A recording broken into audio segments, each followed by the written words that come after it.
Welcome সবাইকে। আজকের আলোচনার বিষয় গোল অফ এনকোয়াশ অর্থাৎ ন্যাশনাল কোয়ালিটি অ্যাসুরেন্স স্ট্যান্ডার্ডসের লক্ষ্য। Mainly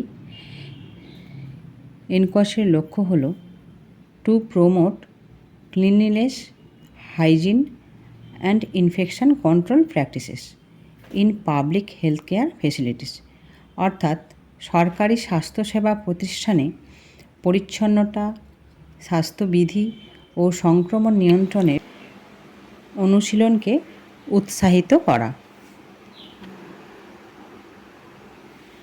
number 2, to incentivise and recognise public health care facilities that demonstrate exemplary performance in adhering to standard protocols of cleanliness and infection control, অর্থাৎ পরিচ্ছন্নতা, স্বাস্থ্যবিধি ও সংক্রমণ নিয়ন্ত্রণের মানসম্মত নিয়মাবলী মেনে অসাধারণ কর্মদক্ষতা প্রদর্শনকারী সরকারি স্বাস্থ্যসেবা প্রতিষ্ঠানসমূহকে উৎসাহ প্রদান ও স্বীকৃতি প্রদান করা।